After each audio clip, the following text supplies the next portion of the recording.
Hello, everyone. Welcome to today's live broadcast, Networks of Exchanging Antibiotic Resistance Across Human Commensal, Environmental, and Pathogenic Bacteria. I'm Christina Jewell of LabRoots, and I'll be your moderator for today's event. We are excited to bring you this educational web seminar presented by LabRoots, the leading scientific social networking website and provider of virtual events and webinars advancing scientific collaboration and learning.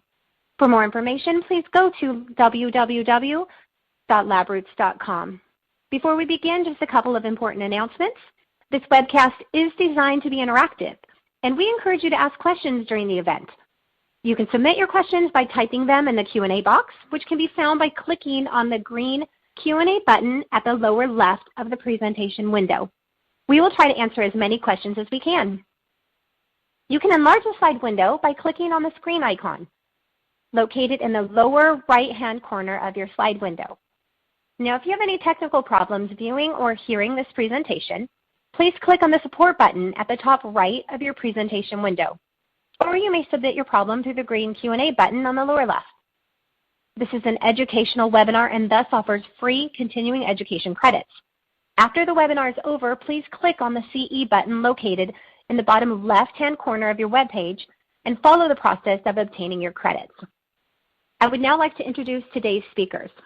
We have two speakers for you today, Dr. Gautam Dantas and Dr. Tang. Speaking first today is Dr. Gautam Dantas. Gautam Dantas, PhD, is an associate professor in the Department of Pathology and Immunology, the Department of Biomedical Engineering, the Department of Molecular Microbiology, and the Center for Genome Sciences and Systems Biology at Washington University School of Medicine. He received his PhD in biochemistry from the University of Washington under the guidance of Dr. David Baker, and postdoctoral training in microbial genomics from Harvard Medical School under the guidance of Dr. George Church.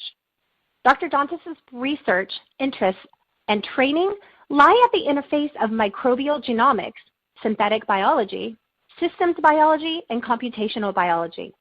His current research focuses on understanding the evolution and exchange of antibiotic resistance amongst diverse microbial communities, on engineering improved biotics to treat gastrointestinal disorders, and on engineering microbial catalysts to produce value chemicals such as biofuels.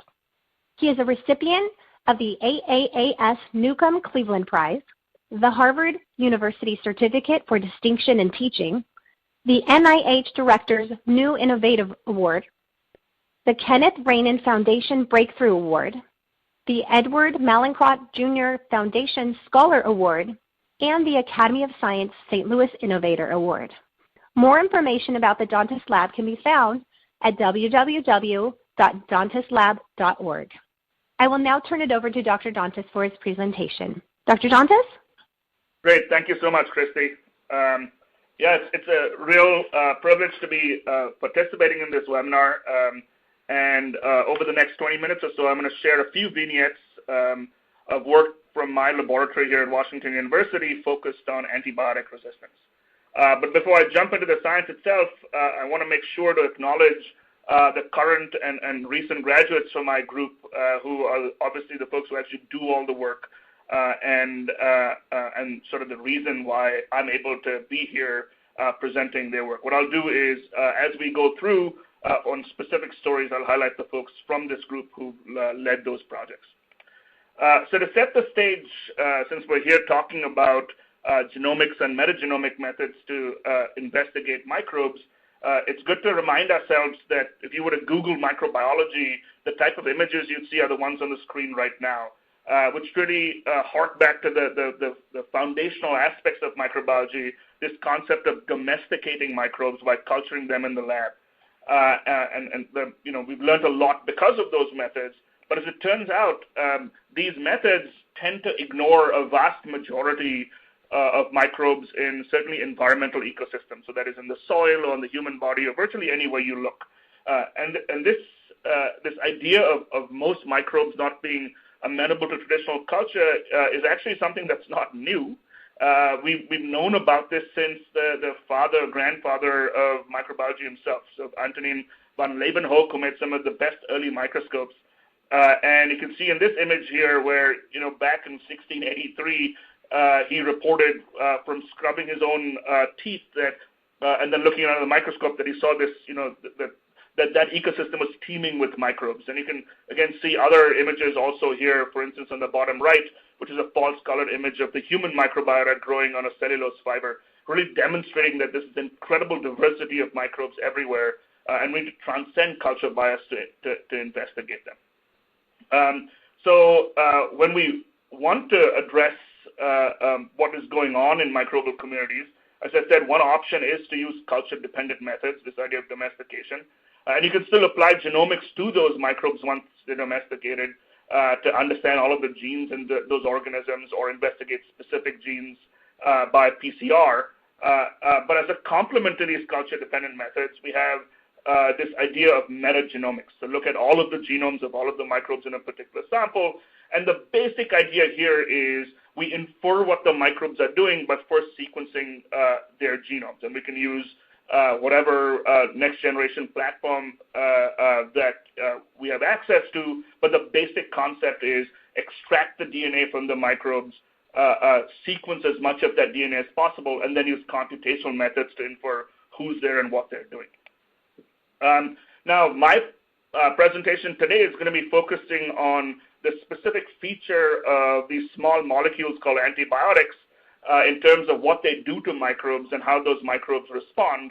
But even though that's the sort of biological focus, I'd like to emphasize before I launch into this that a lot of what I'll discuss today can be applied to any feature that microbes have in terms of their functions. But before we get into antibiotics and resistance, I just want to remind everyone that the definition of antibiotics are chemicals that can block the growth of bacteria and fungi, at least for the purposes of this talk. And what they cannot do is work on viruses. And this is sort of a public safety announcement, if you will, parroting what the CDC and WHO says. There's a large amount of antibiotic misuse in society, and one big culprit is the use of antibiotics for viral infections, the flu, for instance. So just remind yourselves that antibiotics only really work on bacteria and fungi. We've known that antibiotics turned the tide in terms of our ability to treat infectious diseases about 80 to 90 years ago. But unfortunately, as soon as new antibiotics came to market, resistance was close behind. So in this particular schematic, you can see all of the major classes of antibiotics that we have available to us. The blue bars start in terms of when that antibiotic was introduced to the clinic, and as the bar shades to red, that's the first clinical reports of antibiotic resistance. Put another way, the take-home message from this particular plot is that there is no such thing as an irresistible antibiotic. The ability of pathogens to become resistant is effectively a given. It's just a question of when it will occur. Now, this poses a pretty significant problem, and some, including myself, would argue that we're at this fine precipice where we're either losing the battle against infectious agents or have already done so. And here's some numbers to put this in perspective. So drug-resistant infections around the globe are estimated to kill at least 700,000 people annually. And a report from the UK Prime Minister a couple of years ago projected that if the current trends don't change, that number will jump to 10 million people dying from drug-resistant infections by the year 2050. What that means is one person on the planet dying every 3 seconds because of drug-resistant infections. Now, obviously, in addition to the human cost itself, this also costs our economies an incredible amount of money. The estimated hit to the U.S. economy for treating drug-resistant infections is on the order of $55 billion. And scaled up again, the cumulative cost to the global economy from now through 2050, again, if things don't change, is $100 trillion. Again, to put that number in perspective, $100 trillion is everything in terms of the GDP that the U.S. has produced over the last 6 years wiped out. And unfortunately, all of this is happening at exactly the wrong time. Now, you could argue there's never a good time for this to occur, but what I mean specifically here is that if you look at this plot that just popped up, as drug-resistant infections have been starting to go up, here shown are a couple of the major pathogens, methicillin-resistant Staph aureus, so vancomycin-resistant enterococci. Exactly when these infections are beginning to skyrocket is when new drugs are not coming to market. right? So this is described as this perfect storm. Exactly when we need new drugs to combat these bugs, we don't have them. So that's not an aspect that I'm going to describe too much in terms of drug development. I just want to throw out there that no matter what we do in terms of discussing and understanding antibiotic resistance, a key cornerstone of solving this problem is bringing new drugs to market. Okay, so let's focus now on resistance, and this gets into the meat of the talk of genomic methods to look at antibiotic resistance genes so that we can infer interesting biology in terms of where they come from and how they disseminate. So I'm going to introduce this term called the resistome. This is our attempt to claim the ohm for the things that we work on. And so in this case, the resistome refers to the collection of all antibiotic resistance genes in a particular sample or community. So obviously, one way in which to interrogate antibiotic resistance in microbes is to go back to traditional culture and phenotyping. Obviously, this has some very significant benefits in terms of saying this specific bug has this particular feature, but it only illuminates a small part of the antibiotic resistome pie, as you might imagine, because of these issues with culture bias. Now, obviously, all of you are dialed into a genomics seminar, and so you're aware of this idea that you could complement culture-based methods through sequencing. And so one way in which to transcend this culture bias is to look at all of the other microbes in a particular sample, sequence all of their genomes, and infer all of their resistance using computational methods. The problem is, even though this would seem like a perfect marriage between the cultured and the uncultured, together both of these methods are only able to iterate on what is already known about antibiotic resistance. That is to say, even if you have deep shotgun sequencing, your ability to recognize antibiotic resistance genes is heavily dependent on those genes that have already been described. And we have shown that, as it turns out, if we stop right now, the fraction of the pie that's described in terms of antibiotic resistance is very small. And so what I'm going to be telling you about over the next couple slides is a complementary method called functional metagenomics or functional metagenomic selections, which attempts to expand this part of the unknown or cryptic resistome. Now, of course, the goal here would be to eventually put ourselves out of business. You perform functional metagenomics at a sufficient scale and over sufficient iterations, use computational methods to better predict resistance genes, and then eventually, sometime in the future, you can simply use shotgun methods to infer what resistance is. At this stage of the game, we're not quite there yet. So what is functional metagenomics? This is a method that was described in the late 90s by folks like Joe Handelsman and John Clardy as a way in which to functionally interrogate particular functions in microbial communities without culture bias. So the basic steps are you extract total metagenomic DNA from any sample. So in this case, it could be a group of cultured organisms or organisms from the soil or a fecal sample. Those metagenomes now are fragmented or broken down into 2 to 5 kilobase chunks, which represent approximately 1 to 3 bacterial genes.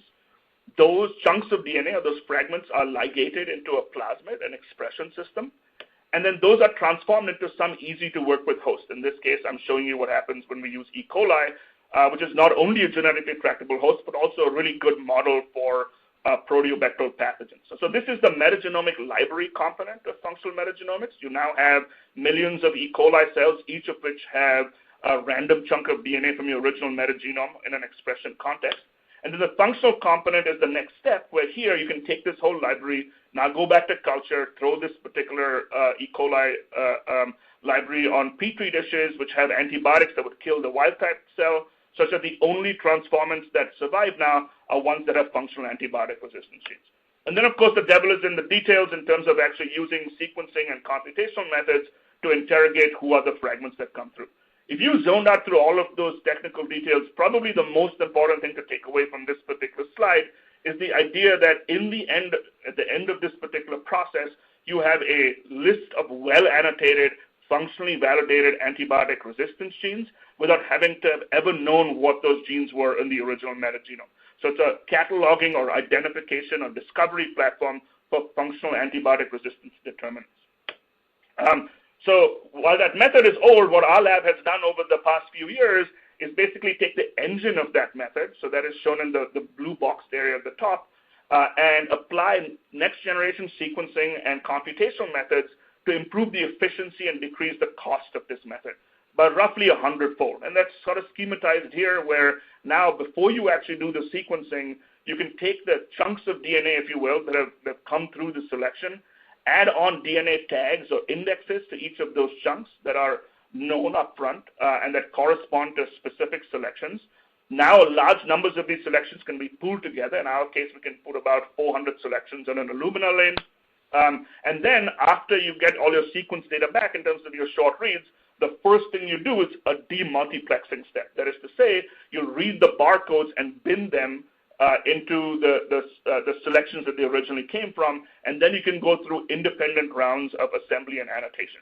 So again, really, take-home message, this old method, we've been able to reduce the cost by about 100-fold, which basically means for the same dollar, you can do 100 times as many experiments, and now you can basically start not just taking cross-sectional surveys of resistance genes, but maybe begin to look at movies in terms of how resistance genes evolve and transmit. And those are the type of examples I'm going to walk through now. Okay, so here's a cartoon schematic of potential habitats that are involved with antibiotic resistance dissemination. As you can see, pretty much every habitat is on here. And really, the reason that I throw this schematic up is to emphasize the fact that at least in terms of microbial selection pressures, like the use of antibiotics and the dissemination of resistance, virtually every habitat matters.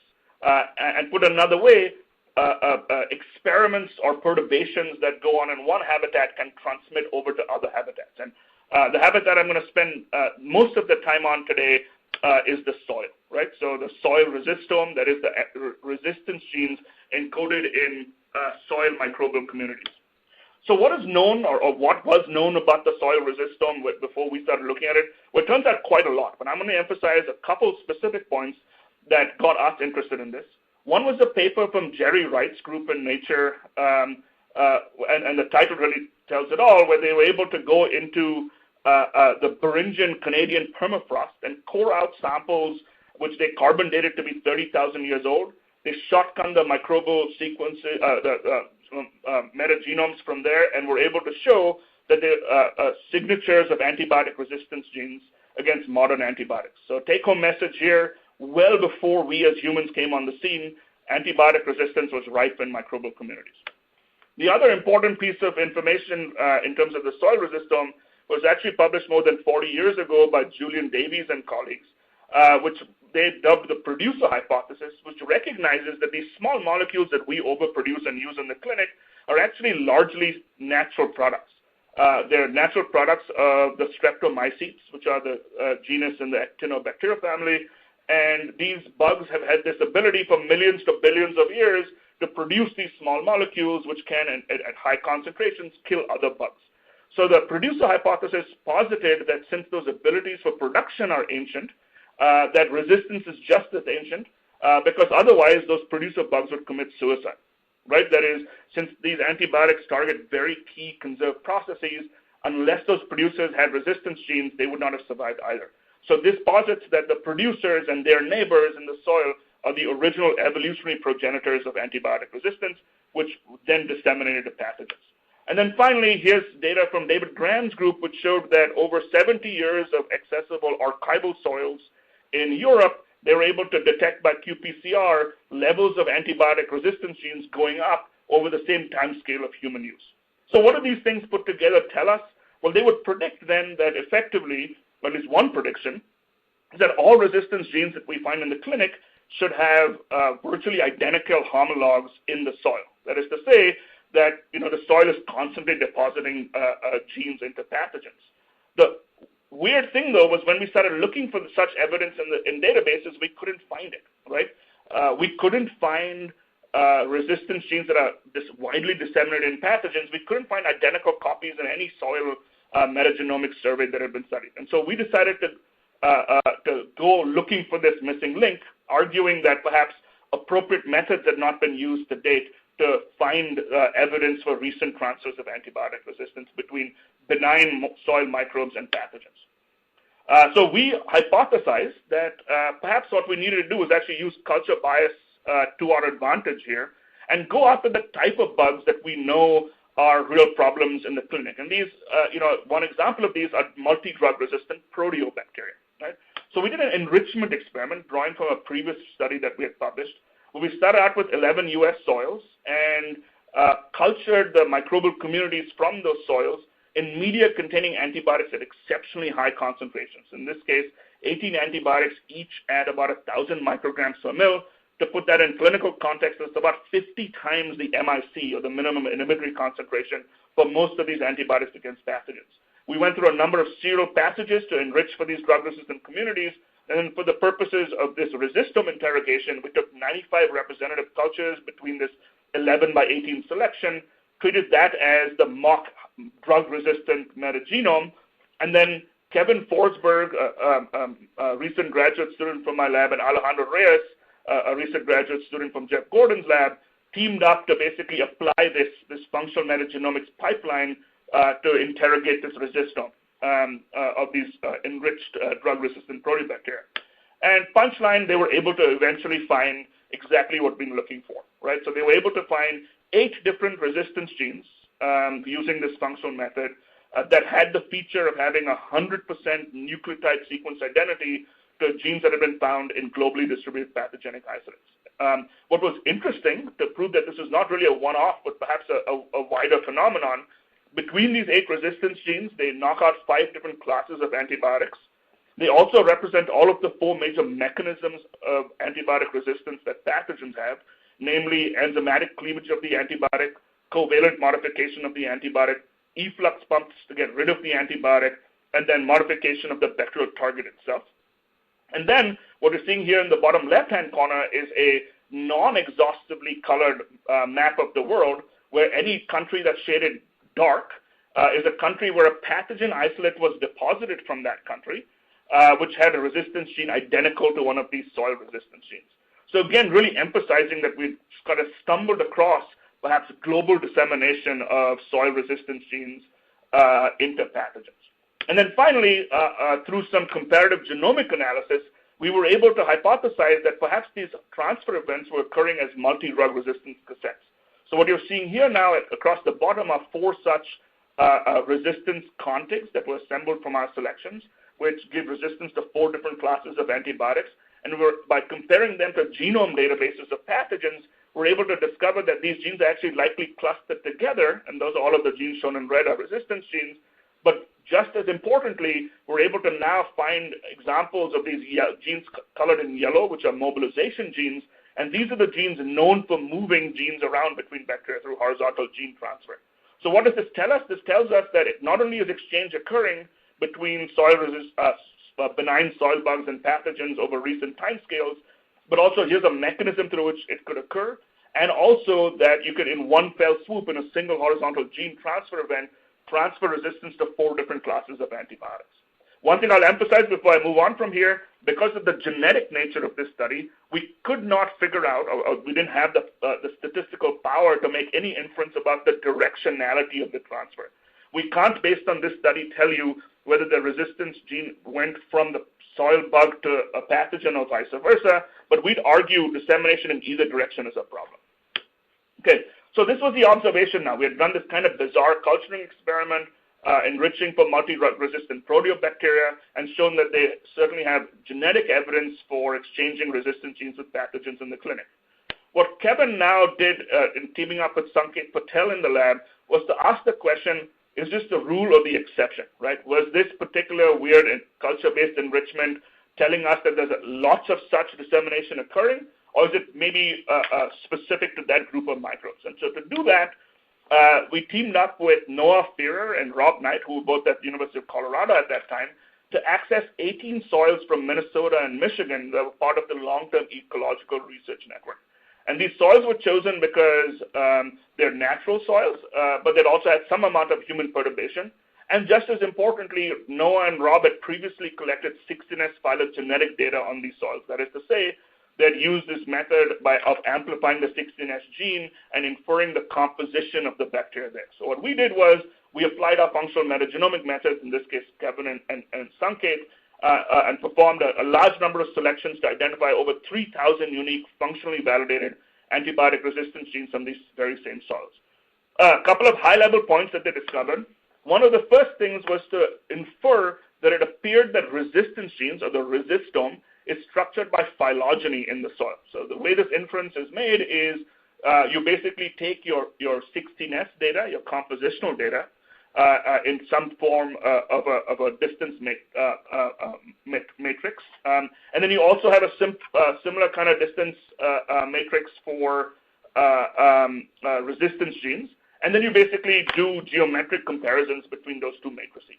And that's what's shown here as a Procrustes plot. Every 2 points represent either one point represents 16S data from a sample, and the other dot represents resistome data. And what you see is that they're fairly well clustered together. And so this basically says that there's a tight association between who's there in terms of the bugs and the resistance genes they have.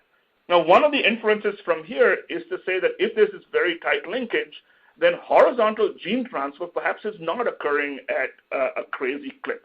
The reason you'd infer this is because horizontal gene transfer, at least across phylogeny, would obscure the linkage between phylogeny and resistance genes because of codon bias and GC content. So Kevin and Sanket performed parallel analysis to validate that hypothesis by basically looking at the frequency that resistance genes in soil bugs were found with or co-localized with mobilization elements. This is what I showed you a few slides ago, making again hypothesizing that if horizontal gene transfer is not happening at a frequent rate, then you won't see as much co-localization with mobilization elements.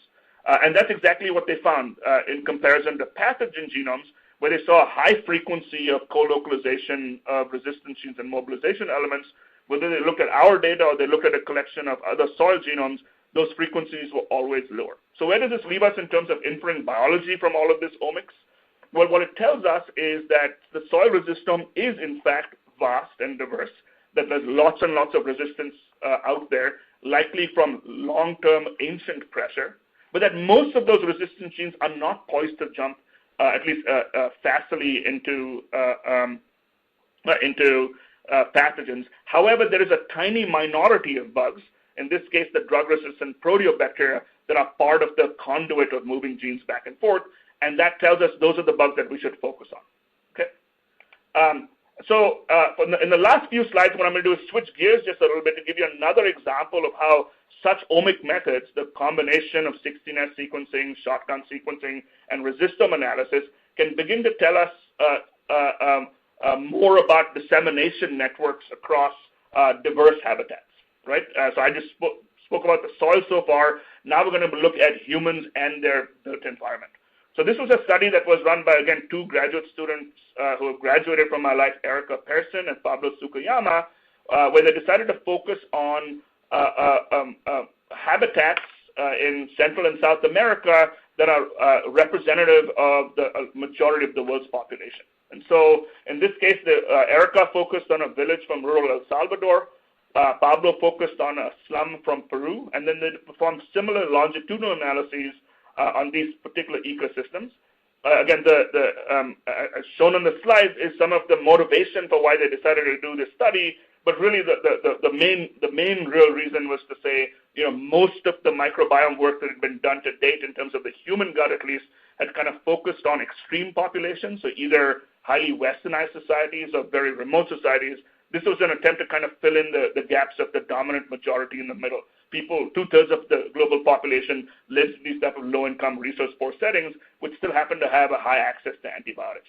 So between them, they analyzed about 260 fecal samples from 115 individuals from 27 houses across the shantytown in Peru and the village in El Salvador, and roughly the same number of environmental samples from animals that lived in and around the houses, from soils, water, and the sewage systems in both cases.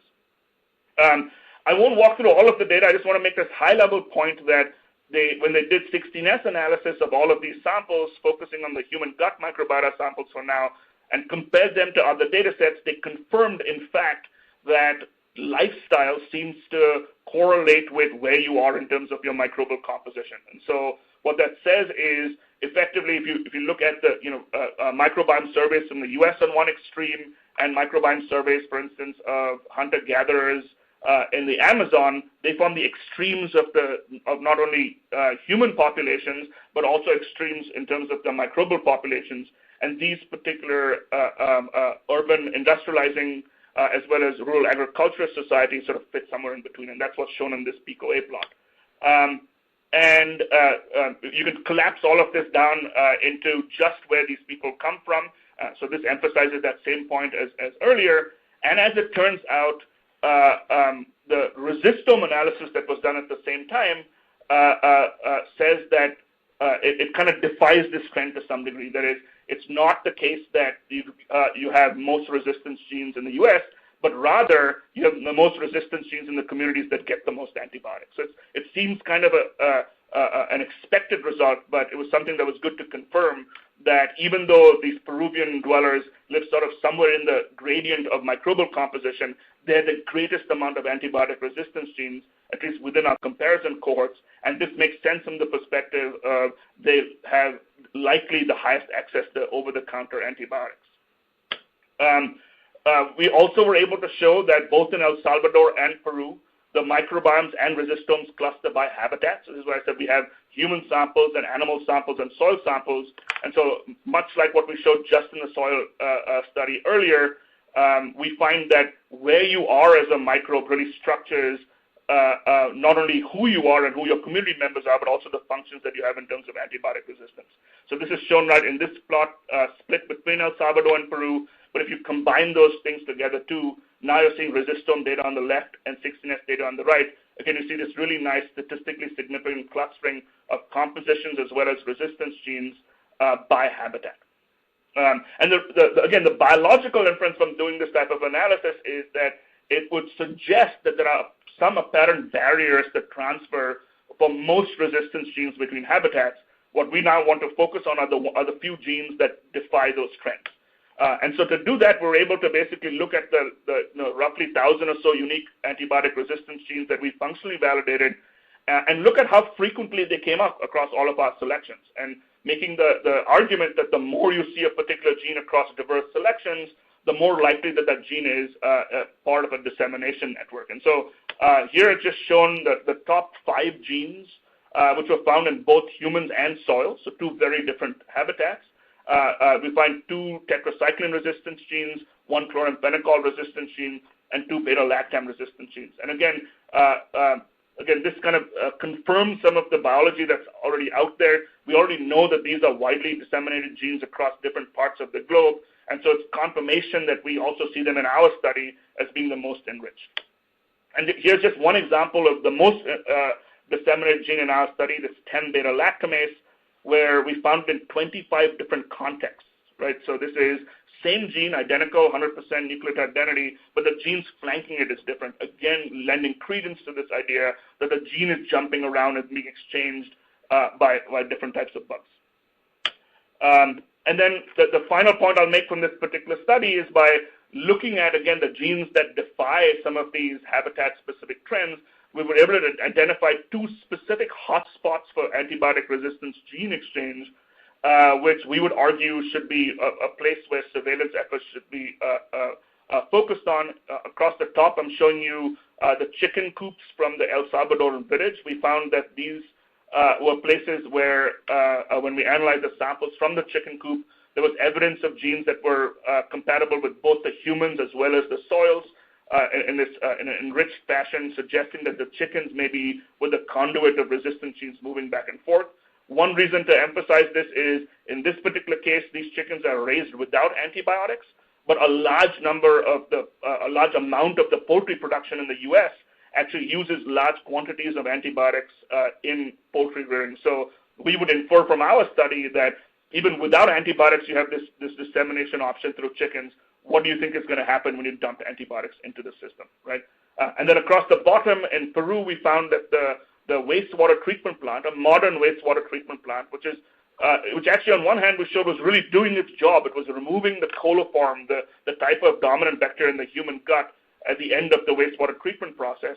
Unfortunately, was enriching for environmental microbes which had diverse antibiotic resistance genes, which also appeared to be compatible with humans. And so we think that perhaps something about that wastewater treatment system is causing horizontal gene transfer events,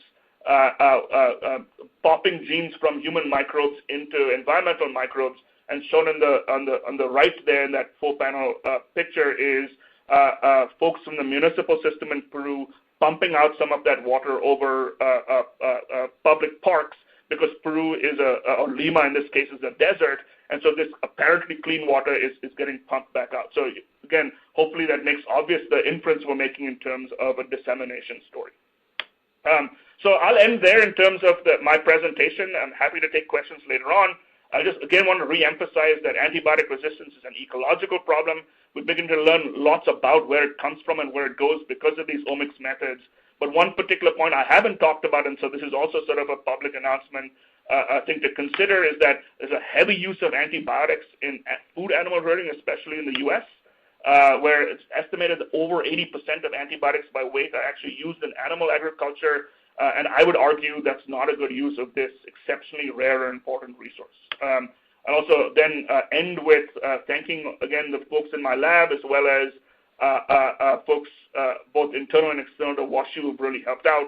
I mentioned them along the way, and then also the folks who generously funded this work, and the folks at Zymo for helping set this up. Thanks. Thank you, Dr. Dantas. Our next speaker is Dr. Shui-Chen Tang. Dr. Shui-Chen Tang is currently a research scientist at Zymo Research. He received his PhD in the Department of Chemical Engineering and Applied Chemistry from the University of Toronto. Dr. Tang joined Zymo Research in 2014 and has been since instrumental in the research and development of Zymo's microbiomics and metagenomics programs. His past experiences include work in the fields of environmental microbiology and biological process engineering, with an emphasis on bioinformatics, metagenomics, and anaerobic cultivation. Most recently, Dr. Tang has been involved in the development of Zymo Research's microbiomics portfolio.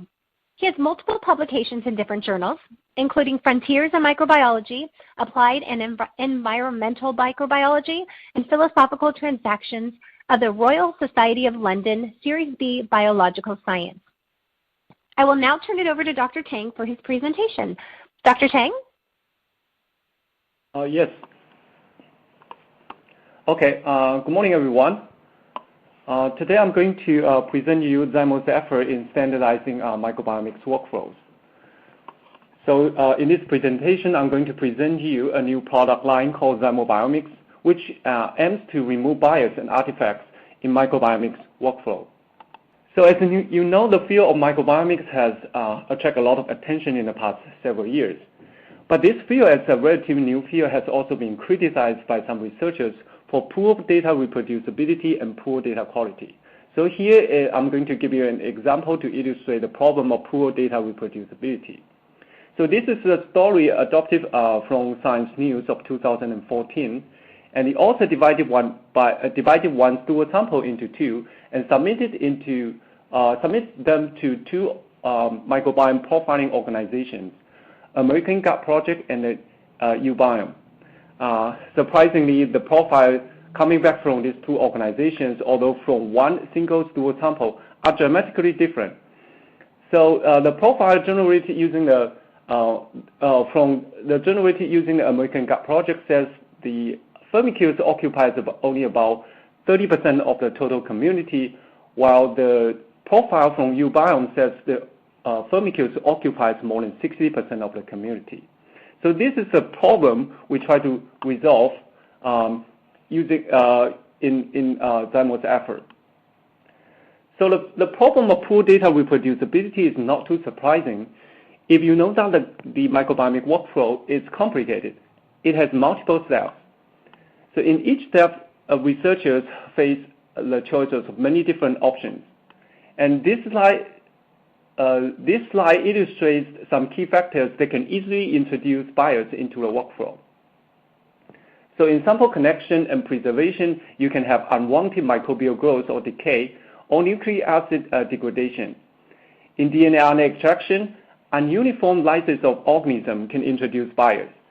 In library preparation, there are various factors that can easily introduce bias into workflow. In sequencing, different sequencing platforms have different bias and error patterns. In bioinformatics, there are a lot of bioinformatic pipelines publicly available in the literature, but with varied performance. So because of all these problems, there is a need to standardize microbiomics protocols and workflows. Zymo is not the only organization that realized this problem. So currently, we are working with the National Institute of Standard and Technology, which is known as NIST, to generate reference material for microbiome measurement. And there are other organizations like International Human Microbiome Standards, Microbiome Quality Control, MPQC Project, etc. So this is a paper published in last year in Nature Microbiology titled An Assessment of U.S. Microbiome Research, and it identifies standardized protocols as a common need for this field to go forward. This is a paper published two years ago by the MPQC project, and it says, addressing the source of variation in microbiota profiling is critical for optimizing protocols. Unfortunately, variation at each step in the pipeline is enormous. So among all these microbiome standardizing efforts, there is a consensus for the need of reference material, which can be a mock microbial community with a defined composition, and then used as a defined input to assess the performance of different microbiomics workflows. So for this purpose, Zymo has developed a reference material called Zymobiomic Microbial Community Standard. This product was released last year, and it aims to help the customers to assess the performance of their microbiomics workflow. So basically, this microbial standard is a mock microbial community consisting of 10 different organisms, 3 gram-negative bacteria, 5 gram-positive bacteria, and 2 yeast strains. It has organisms that cover a wide range of GC content. It is available in both DNA format and microbial cellular format. It can be used as quality control for different microbiomics analysis. So the construction of the microbial community standard starts from single colonies of agar plates. So basically, each of the 10 organisms is cultivated separately, quantified, and then poured together. So, and after that, the microbial composition of these standards were further confirmed using NGS-based methods. The DNA standard is created in a very similar way, but independently. An important criteria for good reference material is to have accurately defined composition. So we sequence all our standards using both shotgun sequencing and 16S targeted sequencing. And as you can see in this slide, the composition of both the DNA standard and the microbial cellular standard agrees well with the theoretical values. Another important criteria for good reference material is to have low impurity level.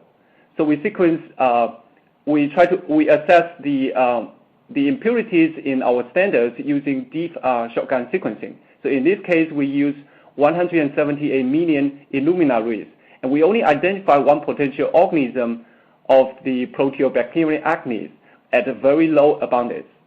So we guarantee all the standards we produce have an impurity level lower than 0.01% by DNA abundance. So in the following slides, I'm going to introduce our efforts in standardizing the key steps in the microbiomics workflows. The first step is sample connection. As the first step of the whole workflow, sample connection is critical because any bias introduced in sample connection could mean a total failure of a whole project. So this slide shows how microbial composition of a stool sample when stored at room temperature without any protection.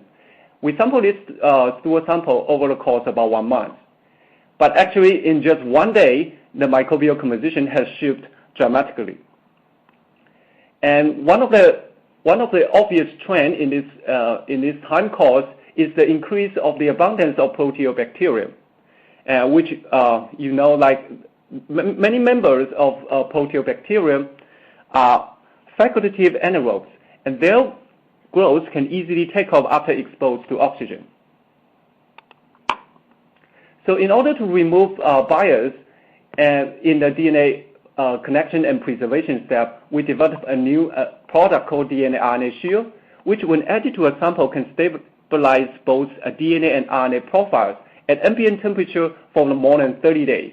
So this slide shows both the total DNA and RNA that are present in different samples when saved in DNA RNA Shield. And as you can see, their profile is stable over the course of 1 month. And you might ask, what about the microbial composition of a real microbial sample that is saved in DNA RNA Shield? So for this, we did an experiment. So we take a stool sample and save it in DNA RNA Shield, put it in room temperature, and then sample over the course of 1 month. So first, we confirm that adding DNA RNA Shield itself is not biased. So this is before adding DNA RNA Shield, and this is after adding DNA RNA Shield. And then we follow the course of 1 month, and as you can see, both the phylum level or the genus level microbial composition stays almost constant. Besides amazing performance in preserving both DNA RNA profile, DNA RNA Shield also offer other benefits. For example, it can inactivate all potential pathogens that is present in the sample, therefore eliminate safety concerns in subsequent processes, such as sample transportation and DNA RNA purification. DNA RNA Shield is also fully compatible to downstream DNA RNA purification process, without the need of removing the reagent, which is required by other preservatives such as RNA later. This makes it really attractive for automation purpose. So we have, for customers' convenience, we have pre-filled DNA RNA Shield in different sample connection devices, including fecal connection tube and swab connection tubes, particularly for the purpose of microbiomic research. So next, I'm going to talk about our efforts in standardizing nucleic acid purification. In the literature, it has been known for a long time that bias in microbiome composition profiling can be caused by the use of different DNA extraction methods.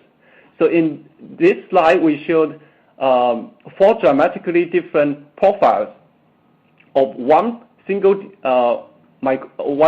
fecal sample when processed and analyzed using 4 different DNA extraction methods. So the first one is Microbiomics DNA Mini Prep, which is our newest product. And the other 3 represents 3 most cited protocols used currently in this field, including Human Microbiome Project Fecal DNA Extraction Protocol, a soil DNA extraction kit from supplier M, and a fecal DNA extraction kit from supplier Q. So unfortunately, such a comparison can only tell you these profiles are different. It doesn't tell you which kit is better. And this is exactly why we need a reference material. So this slide shows the same comparison of the 4 different DNA extraction kits, but using a Zymobiomic microbial community standard as the defined input. Unlike previous comparison, in this time we know the real composition of our input. And as you can see, only the profiles generated using our DNA extraction kit agrees with the theoretical values. The other 3 protocols bias dramatically. And if you look at this slide more carefully, you can see that they all have overrepresentation for organisms that are known, that are easy to lyse, especially the gram-negative organisms. For example, Salmonella, E. coli, and Pseudomonas, the bottom 3. And they all have trouble to recover DNA from tough organisms. For example, like Listeria monocytogenes, Staphylococcus aureus, and Enterococcus faecalis. These are gram-positive and very tough to lyse. Now let's go back and look at this figure again. So if you assume that the profile generated using the zymobiomic DNA mini prep is the one that is close to a real composition of this particular stool sample, then the other three profiles generated from the other three DNA extraction kits have overrepresentation for the phyla of Bacteroides and Proteobacterium, and have underrepresentation for the phylum of Firmicutes and Actinobacterium. And again, as you know, like most members of Proteobacterium and Bacteroides are gram-negative organisms, relatively easy to lyse for most of them. And Firmicutes and Actinobacterium are gram-positive ones, tough to lyse. Again, this shows actually the same trend like as we see in the previous comparison using the zymobiomic microbial standard. And you might ask, what caused the difference? And the difference stems from the different cell lysis mechanism that were used by this DNA extraction protocols. The zymobiomic DNA mini prep is solely based on mechanical lysis.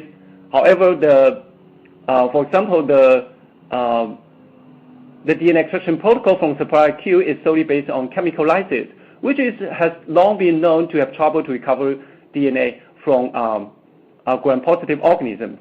Supplier M is a combination of mechanical lysis with chemical lysis. Unfortunately, the mechanical lysis they apply is not very efficient. The HNP protocol is a combination of mechanical lysis, chemical lysis, and thermolysis. But unfortunately, combining more cell lysis mechanisms together does not equal to less bias. It might actually introduce more bias to some extent. The DNA yield data on the top can help explain the story better. So compared to the DNA yield we have using the zymobiomic DNA mini prep, you can see that the other three protocols were basically just scratching the surface of the microbiota that is contained in this stool sample.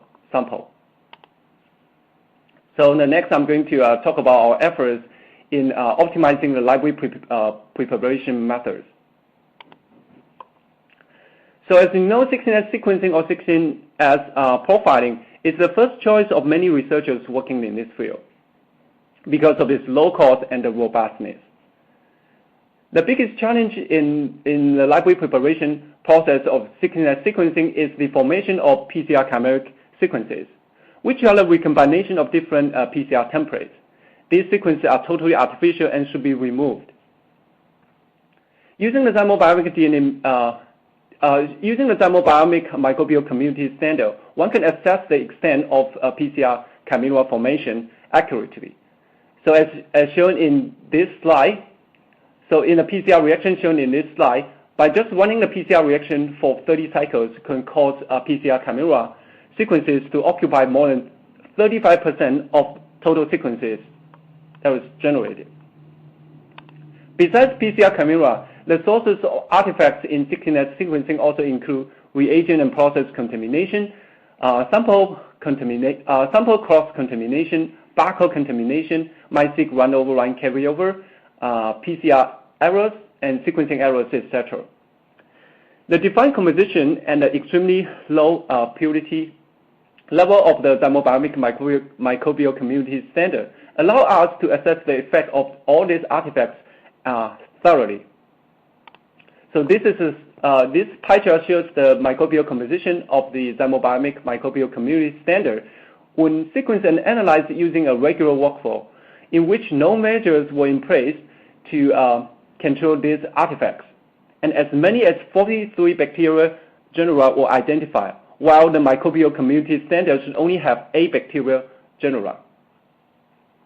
This pie chart on the right-hand side shows the same profile but sequenced and analyzed using our current workflow in which measures were in place to ensure ultra-clean reagent, ultra-clean process, and to control PCR reaction cycles, and in order to limit PCR chimera formation and to make sure we have a good high-seq runs.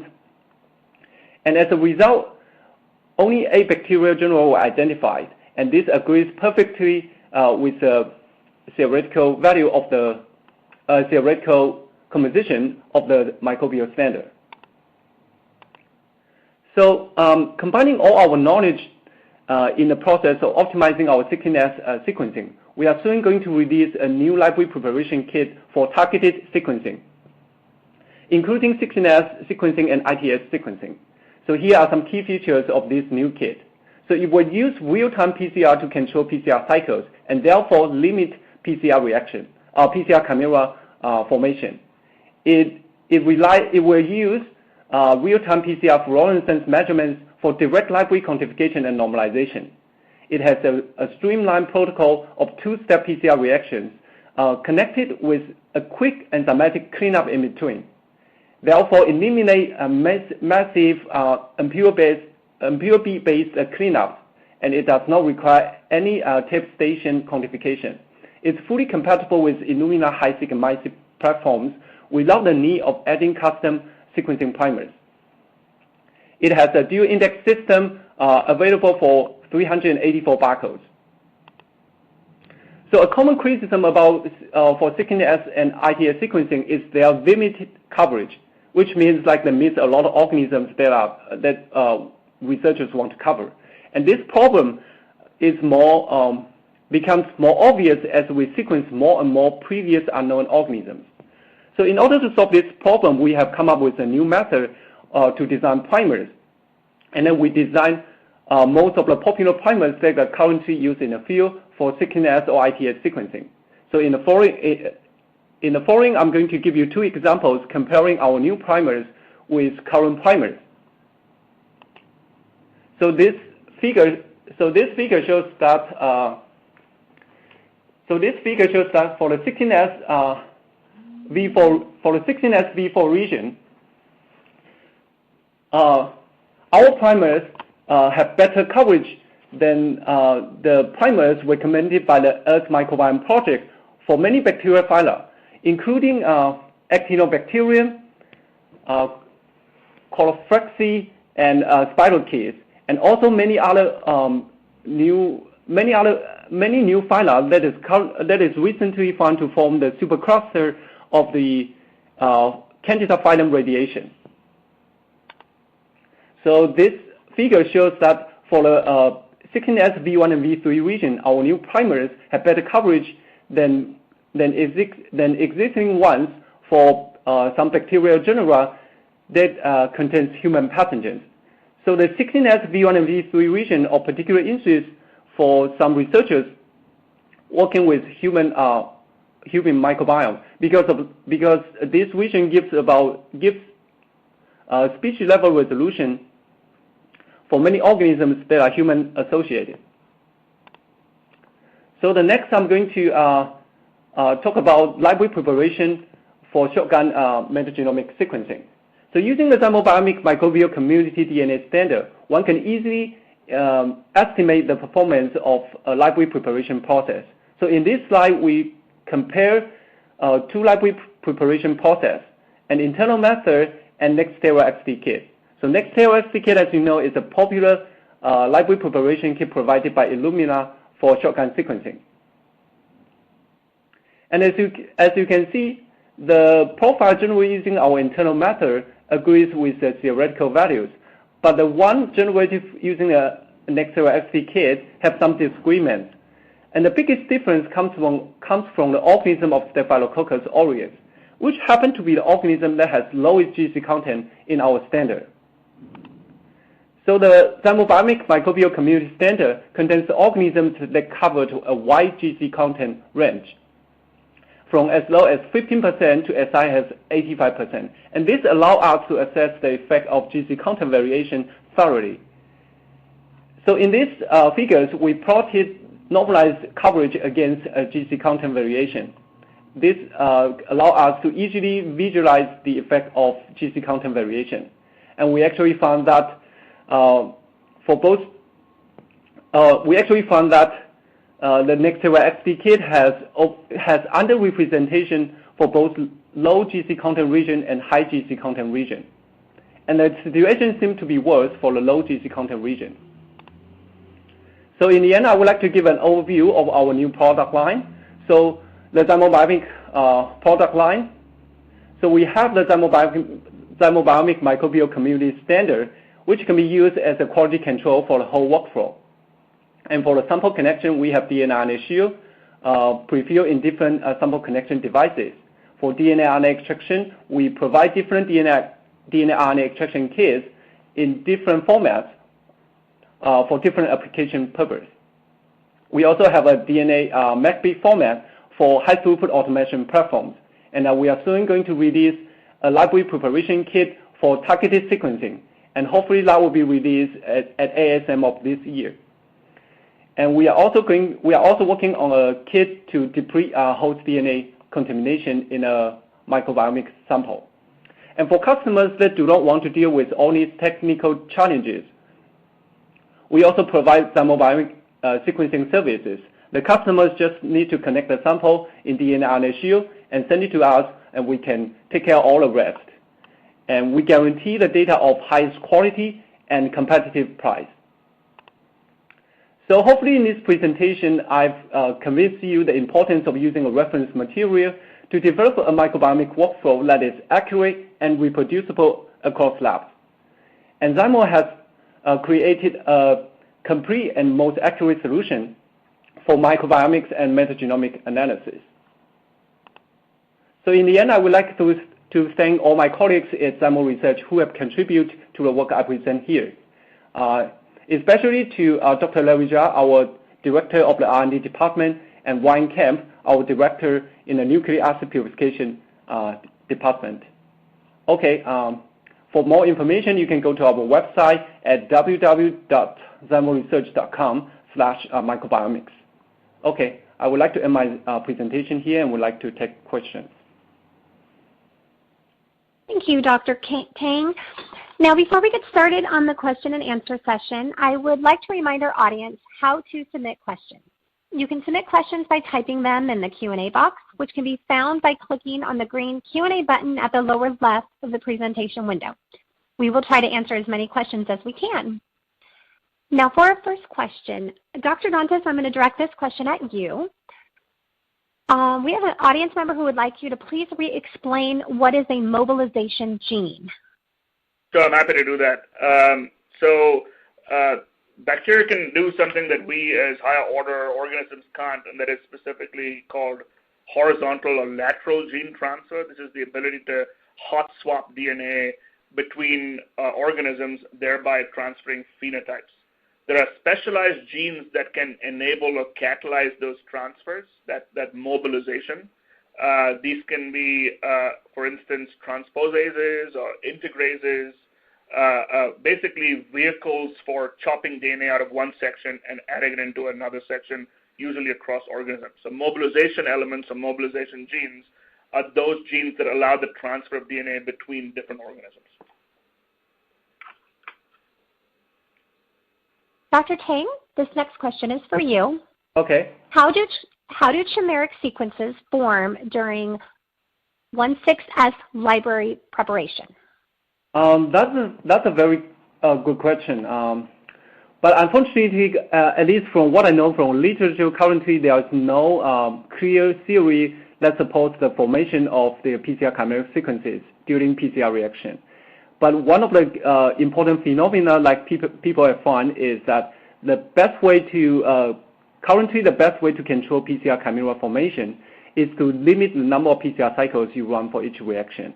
And there are some theories coming out saying that most PCR chimera formation might be related to the depletion or the limit availability of PCR substrates.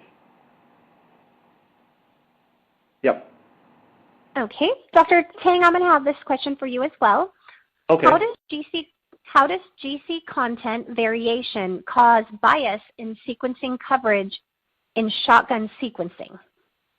So again, GC content has long been known to create problem in sequencing. So, but in terms of where and how, people have some theory for that. For example, some researchers have suspect that maybe that happened during the PCR reaction steps, which normally include did in library preparation process, like in 16S library preparation, there are a lot, it's solely based on PCR reaction. But even for most shotgun library preparation process, there will be some PCR reaction steps as well. And GC content variation has been known to introduce bias in those steps. And there are also papers discussing that GC content variation can also introduce bias during the sequencing reaction, like on different platforms. Yeah. Thank you, Dr. Tang. Dr. Dantas, this question is for you. Yep. It says, we can use resistome data to predict resistances and resistance genes in pathogens, or can we? Yeah, that's a great question, and we have been successful in doing this, largely from applying computational methods to recognize patterns in community resistomes, and then using those computational methods to then analyze genomic data from pathogens. So as an example, you can, when you get a large laundry list of related genes of a particular confirmed function from environmental resistome studies, you can build what's called a profile hidden Markov model, which is a mathematical representation of position-specific information for that family of sequences. And then that profile HMM can be used to now interrogate any sequence, whether it's another environmental resistome, in this case it's a pathogen, to now with higher accuracy and with more precision identify those types of resistance genes. And so we've actually published a few papers. They're available on our website for how we've used functional metagenomics to improve resistance phenotype prediction in pathogens. Thank you. Dr. Tang, this one's for you. Okay. Where can I find more information on Microbiomics? So yeah, you can go to our website, as I mentioned in the last slide. You can go to our website at www.zymoresearch.com/microbiomics. And if you have any question, you can also feel free to contact us, and we would love to help our customers solve their research challenges. Dr. Tang, go ahead and answer this one. What makes your isolation kit less biased than others? So as I mentioned in one of the slides, our DNA extraction kit is solely based on mechanical lysis, and we're using a unique lysis metric unlike any other commercial available kits. So our bead bashing metric is a mixture of two different kinds of beads of different sizes, a 0.1 millimeter and 0.5 millimeter beads, and also our beads are made of materials that have very high density and toughness. And the other thing, what we do, we also improve our lysis, our DNA lysis buffer. Like actually, in our DNA, in the bead bashing process, we recommend our customers to, for example, to do a bead bashing for about 5 to 10 minutes, depends on the platform you use. And you would assume that the DNA coming out in the end of the bead bashing process will be all fragmented. But actually, when you're using our kit, a lot of fragments were still higher than like 5 kV long. And that is because we have a special reagent which we put into our lysis buffer, which can preserve DNA from fragmentation even during the mechanical lysis process. Yeah, all of this make our process more robust, which give you higher yield and also less bias. Thanks, Dr. Tang. Dr. Dantas, can you share what you know about pathogenic islands? Sure.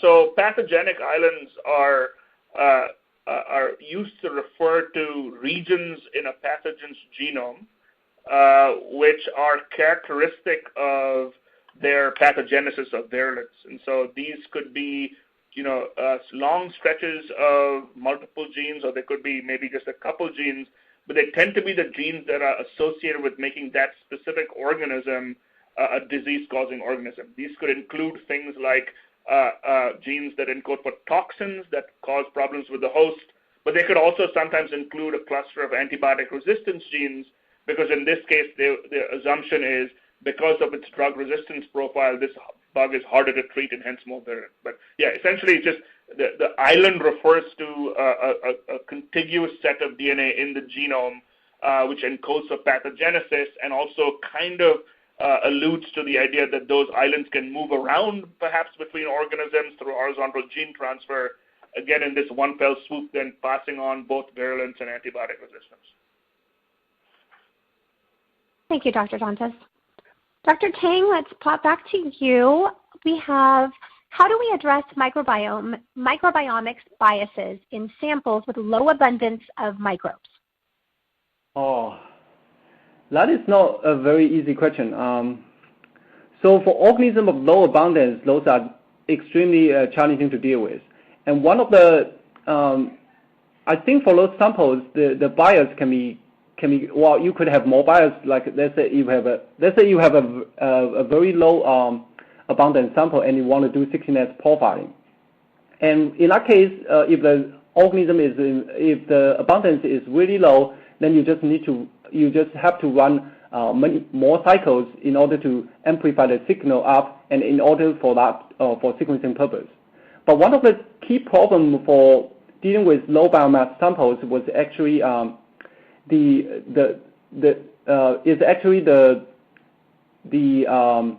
contamination or the bioburden that you find in the reagent or in the process you use.